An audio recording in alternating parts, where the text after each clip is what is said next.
Amazon అప్రూవల్కి mail పెట్టంగానే వాళ్ళు content తాలూకు ఫస్ట్ అసలు ఎన్ని థియేటర్ రిలీజ్ అయింది, థియేటర్ రిలీజ్ అయిందా లేదా, ఆర్టిస్టులు ఎవరు ఉన్నారు, ఎంతమంది నోన్ ఫేసెస్ ఉన్నాయి ఇందులో, నార్త్ ఆర్టిస్టులు ఎంతమంది ఉన్నారు, ఎంతమంది బుక్ మై షోలో రేటింగ్ ఇచ్చారు, ఐఎండిబిలో ఎంతమంది రేటింగ్ ఇచ్చారు, ఇప్పటి వరకు ఈ సినిమాని ఎంతమంది సెలబ్రిటీస్ ప్రమోట్ చేశారు, మనకు ఎన్ని ప్రీ రిలీజ్ ఈవెంట్కి ఎంతమంది గ్యాదరింగ్ వచ్చారు, ఎంత రీచ్ వెళ్ళిందని చెప్పి ప్రతిదీ చెక్ చేసుకుంటారు అనమాట.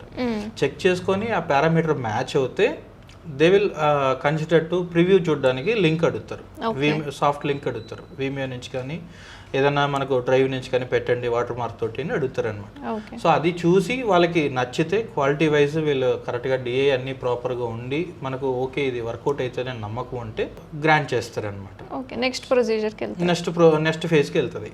వాటిలో మళ్ళీ మనకు ఎంజీ పేమెంట్ ఇచ్చేటివి ఉంటాయి, నాన్ ఎంజీ మనకు పర్ అవర్కి 4 రూపీస్ లెక్కన ఇస్తారు. కొత్త సినిమాలు ఉంటాయి, కొంచెం మనకు అవుట్డేటెడ్ పాత సినిమాలు ఉన్నాయంటే 2 రూపీస్ ఇస్తారు, 1 రూపీ కూడా ఇచ్చినవి ఉన్నాయి. అవర్ బేసిక్లో తీసుకొని మనకు అమెజాన్ నుంచి షేరింగ్ బేసిస్లో ఇస్తారు.